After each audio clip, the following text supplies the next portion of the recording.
Welcome to the Epigenetics Podcast from Active Motif. Join host Dr. Stefan Dillinger for lively discussions with leading epigenetics researchers. Hear about their past experiments, what they're working on now, and what's coming next. You know their papers, now get to know them and discover the stories behind the science. Hello and welcome to this episode of the Epigenetics Podcast. Today I'm happy to welcome Natalia Gromak from the University of Oxford on this show. Please let me briefly introduce you to our audience. You received your PhD in biochemistry from the University of Cambridge. In 2002, you then moved to Oxford to do a postdoc with Nick Proudfoot. And in 2011, you established your lab at the Dunn School of Pathology at the University of Oxford. A question I like to ask every guest to start off our little podcast is, how did you become interested in biology in the first place and then pursuing a career in science? Yes. So I think for me, to be interested in sort of academic career to start with, I've been brought up in a very academic family. So it's kind of all in the genes, I think, maybe. So both of my parents are mathematicians and my sister as well. So it's quite actually extended family as well. So they're all mathematicians and most of them are actually involved in research, So for me, kind of research career and academic life was something which I knew what it is like from the very beginning. And I remember, my dad writing papers when I was still a baby, so I kind of knew what it is all like. So for me to pursue academic career was something or to go to study in the university, sciences in particular was something which, was quite sort of obvious in a sense. But in school, I've been interested in sciences, maths and physics. But then somehow I felt like maybe I was very good at maths, but I felt like maybe studying maths was a little bit kind of dry, and theoretical. So I wanted something a bit more kind of translational and applicational. And for this reason, I got interested in chemistry and biology. And then I thought to possibly study medicine, but then I decided to go with biology. And that's how it was. When I was in my undergraduate studies, sort of mid-degree, I saw this little advert somewhere in my university, asking people to apply for this studentship program, which was actually in Edinburgh University, to study molecular biology. And I had no clue what molecular biology was at that stage. But again, I sort of told this my family, okay, there is this kind of program. And my father in particular was very inspirational on that kind of stage, saying, okay, that's amazing. You should apply. And I'm like, and I was in a country where it was kind of closed country. There is no possibilities to go abroad and everything. So it was kind of almost surreal, but he was like, okay, you've got to try and apply, and I did. And surprisingly, I was selected. So in my sort of mid undergraduate career, I got the studentship to go to Edinburgh. And it was a fantastic place to study molecular biology because there were lots of people actually whom you've interviewed on your podcast, like Bill Anshaw and Adrian Bird and David Tollevy, Jean Baggs. All these people, they're fantastic scientists with excellent research career. And, they were teaching, this very selective course of 20 people. And actually it's Darwin Trust who supported my, studentship there. So I just had I was absolutely lucky to have this opportunity really to study molecular biology with the best people in the world. And then, from then onwards, I did an undergraduate project in our RNA biology lab with Jean Baggs. And I got inspired in RNA and all about RNA. I continue with my PhD career in Cambridge, again in Chris Smith's lab, also RNA biology and alternative splicing. And after that came to Oxford with Nick Proudfoot. So these are people who were top in their field, I've been very lucky to be trained so well, and that's helped me to kind of be inspired by these amazing scientists. So I consider myself very, very lucky. So even though my kind of journey, highlights of my journey. So even though you knew what academic life would be like traveling, funding, everything, you still wanted to do it, right? Obviously, but... I did not really know about traveling as much because, when I was in my country, I didn't really travel that much. Actually going to Edinburgh was my first travel abroad, So, but I think I was just inspired by science. I like studying and I like learning new things. And especially when I was surrounded by people who can inspire me to do this kind of things. I mean, it was a fantastic opportunity. So, and I just went for it. Yeah. So let's talk about your science. And I want to start in the year 2011. There, in a paper published in Cell, you looked at the molecular mechanisms at transcriptional pause sites and how they are resolved. Can you talk how you got into studying transcription and in that context, R loops, and what you then found in the study? Yes. So, as I said, so this paper was published when I was in Professor Nick Proudfoot's lab in Oxford. This is during my postdoctoral studies, if I remember correctly. Yes, it was. So we were very interested about how, transcription happens, basically. And as I say, it's interest in RNA biology. So we wanted to know how transcription happens. And in particular, there was a very big unanswered question in the field, how actually the transcription termination stops, because, in human genome, genes actually occupy a very small proportion of the genome. It's about 3 to 5% or so. So, you want to stop transcription. You don't want polymerases to go on and on and on, because you're wasting lots of energy. So we pretty much at that stage, people kind of had some sort of an idea how transcription is initiated, but very little was known about how actually polymerase stops. How can we stop this really very big process of machinery? And so Nick Proudfoot particularly, was interested in this, and they were studying yeast. That's before, I came to the lab. And basically, we had some ideas that there must be some sort of, cleavage mechanisms, that RNA must be somehow cleaved, and there may be some factors which slope the progression of polymerase and degrade this RNA, and so on. And so basically, those kind of discoveries around that area, you referred to this particular paper in Molecular Cell, so suggesting that, you have some, there could be some RNA structures, for example, formed at the end of the genes, RNA or DNA structures, which maybe slow the progression of polymerase. And then in another paper, we also discovered the factor XRN2, we call it torpedo, sort of exonuclease, which degrades the RNA starting from the sort of cleavage site at the poly A signal. And it was quite a discovery which people proposed sort of ideas that that's how it may happen, but then we actually, sort of showed it that it really does. And it was very nice that a group from Steven Boratowski in US also demonstrated that this mechanism also exists in yeast, so it's kind of conserved, and so on. But then, yes, so we sort of moved forward, tried to sort of figure this out a little bit more. And indeed, we start looking, okay, so we have this factor which degrades the RNA, but we also saw that, there are these pause elements or kind of sequences which may be promoting slowing down of polymerase progression. And some of the sequences we observed that they form this unusual RNA DNA structures, called R loops. So when the RNA hybridizes to the DNA strand and form these pause elements, and that's what supposedly maybe helps polymerase to slow down and to terminate. And that's, in a sense, this discovery sort of starting from trying to understand how polymerase sort of stops, at the end of the genes. And then we got into these R loop structures, which maybe slow down the progression of polymerase. And that's how I kind of moved more in the dimension of R loops and trying to understand what these RNA DNA hybrids or R loops are doing in human genome in general. So how did you find out that this is indeed like one RNA molecule and two DNA strands like together? There could be also other things, right? Now we have antibodies, or we have one antibody for that. But in the beginning, how would you prove that it's like really one RNA strand and two DNA strands? We are not the people who discovered R loops, or RNA DNA hybrids. This has been known in transcription field for a very long time. When you transcribe the DNA, obviously the RNA comes out from a different channel at the back of the sort of exit channel of polymerase, and then it can kind of innovate into the duplex behind the polymerase and form the structure. So the types of structure, this is not really new. People have knew this in transcription field for as long as transcription is known. This is kind of known. I think the point here about these R loop structures that for a long time people were thinking that formation of these R loop structures is just kind of a signature of transcription in all living organisms, and so there is nothing special about it. So they're formed, and that's it. But I think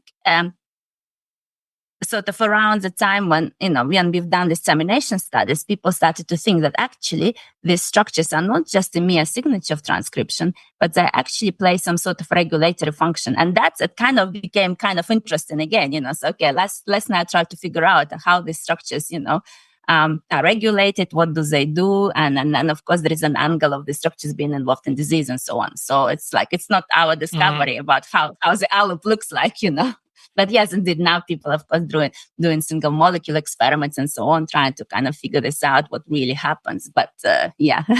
So the first diseases you looked at were Friedrich ataxia and Fragile X syndrome. So what do our loops do in those kind of diseases? Yeah. So actually, yes. So at that time when we've discovered that our loops are involved in transcriptional termination, that was actually the time of me transitioning and starting my own lab. And of course, it's a very big question. What are you going to do when you start your own lab? It's a very, very big question, especially if you come out from quite a big lab,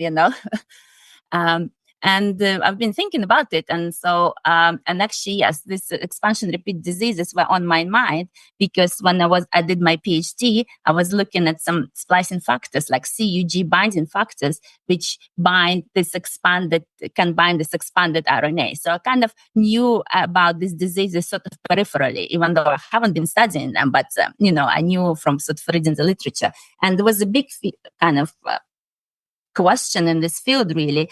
People in expansion repeat field, that, first of all, there are many expansion repeat diseases, and now at this moment it's about 50, for example, with all this next generation sequencing, you can really diagnose them much better. So it's about 50 diseases, but actually, at that stage, people didn't really know sort of molecular mechanisms of this disease, but there was a strong feeling in the field that most probably these repetitive sequences somehow, form some sort of unusual structures. And because during the study of this termination study, we really started to use this antibody, which you already referred to, trying to detect the allope structures. And we can do it on specific genomic locations. And that's the method we, quite sort of worked very well in our hands during this termination study. So when I started my lab, I thought, wouldn't it be great to have a look, what really happens on these expanded repeats? Are the structures being formed there? And I had an amazing student who joined my lab and who was happy, Matthias Gro. So he was very happy to kind of go with this idea and try it out, even though, I haven't personally worked on these diseases before. And it's appeared to be quite, a good idea, because, we've tried these experiments and we saw this really quite a strong enrichment of this allope structures on these expanded repeats in both of these diseases, Friedrich's ataxia and Fragile X. So in both diseases, these expanded repeats are formed in the non-coding regions of the genome, so they're in the intronic region or sort of 5' UTR region, close to the promoter in Fragile X. And so in both of the cases, the presence of the expanded repeats result in kind of gene silence and gene downregulation. In Fragile X, basically, you don't make the protein, and in Friedrich's ataxia, you have a decrease of the protein expression. And so it was kind of clear that, these repeats are doing something. And basically in that paper, what we demonstrated that allopes form, and it seems that these structures are formed during transcription. So very early on, so the gene is transcribed, you have this structures are being formed. And especially in Friedrich's ataxia, where we dissected this better, we saw that the structures interfere with progression of polymerase. So they kind of form this sort of a roadblock in the middle of the gene. Actually, at the beginning, pretty much of the gene, because it's in the expansion in the first intron. So you have a roadblock for the polymerase progression. And then you have, it seems the structures promote formation of repressive chromatin marks over the repeat itself, which eventually silences the gene. So we thought that, these structures basically, from this experiment, that these structures are kind of, promoting this bad things happening to this expanded gene. And initially, when we looked at Friedrich's ataxia, we thought, it's just a unique case of this disease. But then we looked at Fragile X, and other groups then looked at other diseases. It seems the structures are being formed over this expanded repeats, and this seems to be, doing something pathological. We haven't still worked out everything, but that's kind of what the early days when we've discovered that. So R loops become a problem when they are in different locations as they are usually, right? So they are ubiquitous in healthy people and in the healthy case, but when they are at different places, then it's a problem, right? And not exactly, because say if you compare, say in this case, in expanded repeat diseases, because in normal people, normal individuals in that region, we already have kind of a couple of repeats. So that region is kind of promiscuous. So you have maybe, 10, 15 or up to 20 repeats. But then in the disease, this goes to 1,000, for example, in Friedrich's ataxia. So you cannot say that healthy people, they have a bit of repetition. So it's exactly in the same place, it's just the expansion is much bigger. So, yeah. And of course, don't forget that all of us, we do have lots of allops because they're physiological components of, of our cells, basically. And they're not bad. They're actually important for regulatory functions, like, for example, polymerase termination. And there are many others, as well. Yeah. They're involved in DNA replication and so on. So to characterize allops further, you did a characterization of the allop interactome. And for this, you also developed a protocol. And this was also published then, I guess, in Nature Methods, if I'm not mistaken. Can you describe the method and what you found about the allop interactome? Yeah, because, at that stage, prior to this allop interactome, we basically... we and others in the world could really map the location of allops. So we knew, for example, was the good allops and was the bad allops, if you wish, But the thing is, just knowing the location of the allops doesn't really tell you, how these structures are regulated, because that's the interesting question, really. Not about whether there is an interesting question, but like why these structures are there and what are they doing, especially in disease. So, and for this reason, we felt like we need to go a little bit further and try to understand what the factors are regulating this. And I felt like we need to have some sort of really unbiased approach, to try to basically pull down the factors which interact with these allop structures. And then we can maybe try to understand what's going on from the regulatory point of view. And that's exactly what we did. We set up this kind of allop proteome, and I was quite surprised that we got quite a lot of factors, But of course, as any mass kind of spectrometry analysis, it doesn't really tell you if all the factors are direct interactors, because you kind of purify the complex. And so, but at that stage, it was sort of 2018 or so. I think it was the pretty much first study of this kind of allop interactome. And then people followed this up and did other kind of techniques, maybe even improved. But that original one, really gave us sort of a list of various candidates, which we followed up in the last kind of 5 or so years since 2018. We followed up sort of from a molecular point of view. We went to the cells, tried to deplete these factors and tried to understand about the biology of allops. And indeed, we picked up on various different interesting things which we didn't know before, and worked with quite like sort of collaborative labs in US, for example, and so trying to figure out what these factors do. So yeah, it just brought us closer to understanding of the biology of allop structures. Yeah, so that you was used the intention. S9.6 antibody for that?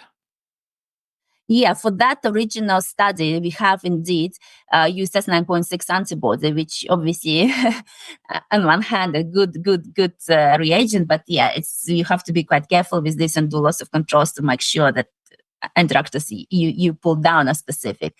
Later on, there were other studies which, kind of improved this procedure with sort of APEX and so on. But yeah, so there are many candidates which overlap basically all the studies, so which gives us confidence that yes, what we did in those early days was kind of right, But yes, you have to follow up all the biology of these factors for sure.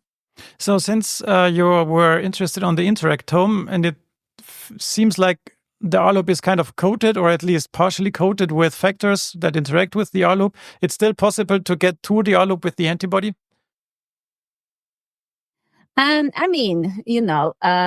Obviously it is, since we are pulling down some things. But of course, like with any situation, whenever you're doing the pull down, you may think that, S9.6 actually interacts with the high affinity with the allops. So maybe it pushes out some of the interaction protein, and that's possible. And for this reason, when you do this bio-ID kind of APEX approaches, they can look at this a bit more precisely. And this has been done, and it has been published by several labs. So I think, and you can have now a couple of interactome existing, so you can kind of compare your confidence, for specific protein. Yeah. So next you were involved in a project that looked at the regulation of RNA-DNA hybrids, and specifically you looked at M6A, a modification that has been shown to be involved in mRNA regulation. And obviously this would be an interesting candidate if it would be also present on R loops. So what did you find there about the interplay of M6A and the R loops? Yeah. So this is actually, kind of a specific example of what I've just been talking about, because in this interactome, which we did, we found some strange kind of, not protein which we maybe possibly immediately expected, but some proteins which, members of this M6A machinery, which basically deposits the M6A, this metal 3, enzyme, and then readers of this modification, to proteins. Basically, until that point, there was nothing known really about modification of the RNA DNA hybrid, which is not really kind of maybe surprising, because we know that RNA on its own can be modified by about 170 modifications. So that's not, this is known now. And I guess since there is an RNA component in the RNA DNA hybrid, so most probably these structures can be modified as well. And this is something we didn't know.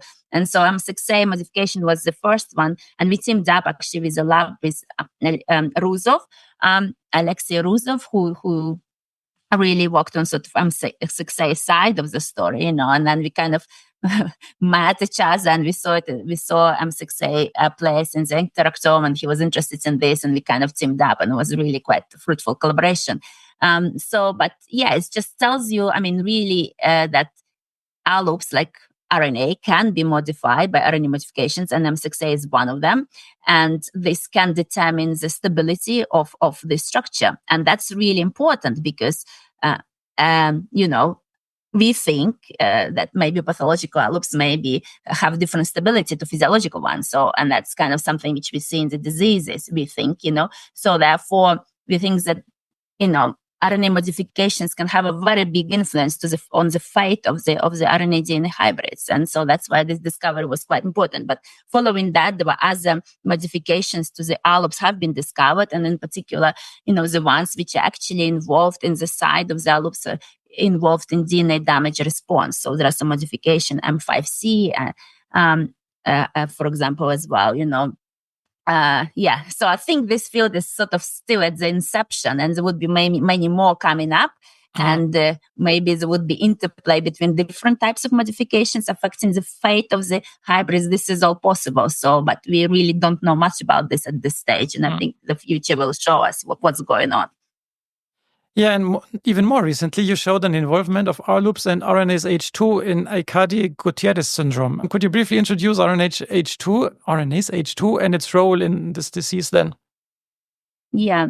So until this point, we talked about these diseases like Friedrich's ataxia and Fragile X, where R loops are formed because you have this expanded repeat. So as they're formed on this particular gene and this particular location in the genome. Here we talk about different diseases which have R loop misregulation. And these types of diseases happen because you have mutation in some RNA R loop processing factor, And so, for example, RNase H2 is obviously a factor which can process R loops because it will cleave the RNA within the hybrid. And in human cells, we have H1 and H2. So, and if H2 is mutated, then you have this Aicardi-Goutieres syndrome, which is basically a neuroinflammatory type of disease. And basically until the point, but RNase H2 is also involved in DNA replication, removing these little ribonucleotides which are incorporated during replication. And this function of RNase H2 was quite well known, But in this paper, we really try to investigate, if RNase H2 can also have a role in the regulation of R loops, and indeed that's what we found out, that it is involved in transcription itself and also regulation of R loops. So basically, just to kind of summarize it all, that, in disease like AGS, you have misregulation of RNA DNA hybrids on kind of multiple level, if you wish, because RNase H2 is involved in DNA replication and in transcription. So, and you have misregulation of R loops, not in specific genomic location, but like kind of genome-wide, because RNase H2 is important for regulation of the structures on multiple genes. Yeah. Which is quite kind of different from what you see with expanded repeat diseases. So imagine you are due to submitting a grant proposal tomorrow. What would you have written into that? I think I would want to go after biology of pathological loops, trying to understand what they do and complexity of this. And this is still, we haven't resolved, even though we've had this, thoughts, what they may be doing, we still haven't really kind of figured out the molecular mechanisms. That's what I would like to discover, really.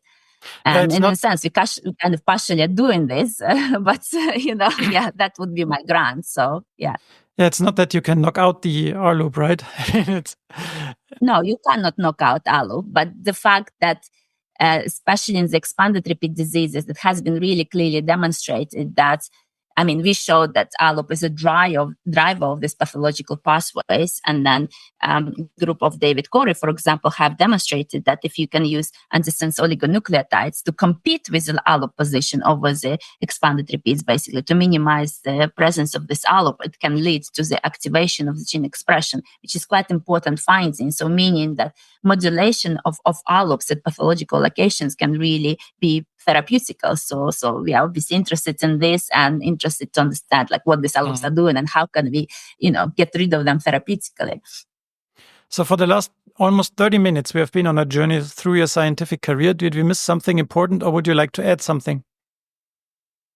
I don't know. I would defend that I've been very lucky to be in the early stages of my career to be inspired by great scientists. And then I've been very lucky in my life to work with people who were very motivated and extremely sort of enthusiastic about following sometimes ideas which, they didn't really kind of knew much, and I didn't know much, but I'm grateful that they were kind of on this path together with me, and which led to this very interesting discoveries, I think. So I've been very lucky. Would you consider R loops an epigenetic mechanism? Partially, yes, I would say. So it's sort of depends how you define the epigenetic mechanism. I would say yes. That is my next question. Yes, certainly on the interface, and there is interplay with epigenetics. There is interplay with histone modifications. There is something about it, and with DNA methylation as well. So I think, yes, there is certainly an interplay there. Do we understand all the molecular mechanisms? Not yet. And I think that's the next challenge, but there is certainly something going on, Yeah. And this kind of interesting because there is no absolutely one rule, how R loops may be functioning. So for this reason, it's interesting to figure out how this happens in different locations and how does this happen in physiological and pathological conditions. So yes, it's certainly a strong player in the epigenetic field, I think. Yeah. So my last question always is, what is your definition of epigenetics? So your personal definition. Oh God, this is a really difficult question. I don't really consider myself massively epigenetic person. That's why I don't want to upset people who are really epigenetic people, yeah. So I don't know, honestly. I don't want to force you to an answer, but it's just always interesting what people consider epigenetics or being epigenetics and what the cut to transcriptional regulation would be, or if transcriptional regulation would also be an epigenetic mechanism. Yeah, so is it the kind of a question, chicken and egg? Because this is, what is it, epigenetics defining transcription and vice versa. And I remember all this kind of experiments people were trying to do. You get rid of epigenetics marks and wait and see what happens with transcription, what goes first or second. And it's quite different. I don't think that still the experiments can really tell us, what's going on there. But for sure, R loops and transcription, they're strong players and mechanisms involved in epigenetic mechanism. That's for sure, So, and that's, I leave it at there. Allow more clever people to sort this out. Okay. So thank you, Natalia, for your time and for being on the show. Thank you very much, Stefan. It's been great chatting to you. Thank you. Thanks for listening to this episode of the Epigenetics Podcast from Active Motif. We hope you enjoyed it. You can find all the mentioned references in the show notes. Please rate, review, and subscribe to our podcast on your favorite podcast platform so you never miss an episode. We'd love to hear from you, so please send us your feedback on Twitter, Facebook, LinkedIn, or via email at podcast@activemotif.com, and we'll give you a shout out in a future episode. For more great epigenetics content, check out the Active Motif blog at activemotif.com/blog. Thanks for listening, and stay tuned.